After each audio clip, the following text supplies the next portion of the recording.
Back to Australia now, and the focus from the coalition this week has been on housing in part, including on regional housing, committing a third of its funds for a housing development program will be spent in the regions. I want to get some reaction from Independent MP, the member for Indi, Helen Haines. Helen, I noticed you did introduce a private members bill, I think it was last year, on regional housing yourself. Does this coalition policy hit the mark as far as you see it? Well, good afternoon, Kieran, and happy birthday for tomorrow, I understand. Look, I welcome the coalition coming to the party finally on recognising that rural and regional Australians are 30% of the population, and we have a housing crisis in rural and regional Australia. Therefore, we need to see at least 30% of funding for housing infrastructure and housing more broadly coming out to the regions. Yes, I introduced private members' legislation into the Parliament last September 2023, and a second bill just a couple of weeks ago that would do exactly this. And I've met with both the first Housing Minister and now with Minister Claire O'Neill about this proposition. So I welcome the coalition getting on board, and I'm always there to work with members of Parliament to get what's best for rural and regional Australia and what's fair and what we need, and that is a minimum 30% of the funding coming to those regional Australians. So in terms of that housing crisis, presumably it's the same fundamentals, lack of in not just the supply of the materials, but the workforce as well. How do you get around that in terms of getting the people and the tradies into the regions? Is that a missing piece of this policy? Look, there's a bit of a vicious cycle happening here, Kieran, and let's begin with what are the handbrakes on even getting the supply happening in regional Australia. And one of the critical handbrakes that I have been advocating for years now is the water connections, the sewage, the power, the pipes, the poles, the internet connections, the childcare centres, the fundamental infrastructure that supports building a home in the first place and then sustaining the community that are living in those homes. In order to get the workforce to undertake the jobs that we have in regional Australia, including construction jobs, we need somewhere for them to live. So you can see we have a vicious cycle. I meet regularly with the 9 local governments across my area. In fact, today I've just had one of those meetings with them. And again, this is the issue they talk about consistently, is they need support for this enabling infrastructure in order to open the land and build the houses. Therefore, I am pleased the coalition are finally catching up on this, and I will be supporting any move from across the Parliament to make this happen.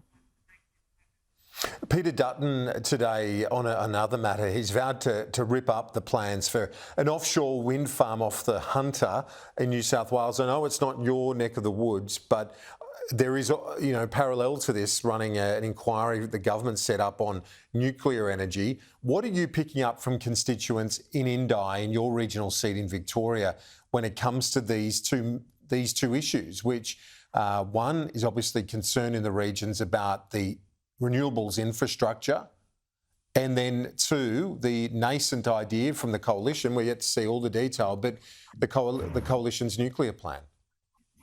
Well, I think we're seeing both sides of the same coin, really. What rural and regional communities want, Kieran, is to have a seat at the table when decisions are being taken around our transformation to renewable clean energy. Rural and regional Australians are very aware of the pressing need to transform our energy production and indeed lower our emissions across multiple sectors, not just energy. We're right at the forefront of the climate catastrophes that have swept across the world and indeed across Australia, Black Summer bushfires being the most recent and appalling, and of course the shocking flooding that we've experienced. So rural and regional Australians have got a lot of skin in the game. We also know, of course, that grid-scale energy production is happening and will continue to happen in regional Australia. So we want this on terms that we have helped shape. So whether that's in the Hunter or whether that's in Indi, we need to see long-term sustainable regional development shaped by us. So we want a seat at the table. So whether Mr Dutton is coming in and tearing up plans or making plans for different types of energy, he needs to make sure that regional Australians have a say in this. Finally, Indi was formerly a, well, not previously to you, but in its recent history was a Conservative and coalition seat. Have you put any thought to a hung parliament, and would you be more inclined to support a coalition government in the event of a hung parliament, given the history of voting in your seat? Indi has been independent for over 10 years now, Kieran, and every time an election comes around, any independent running anywhere in the country gets asked this very question. And of course, I can't predict the future. I need to be re-elected myself, and many factors need to be considered should it come to a point where either side of government is asking for confidence and supply.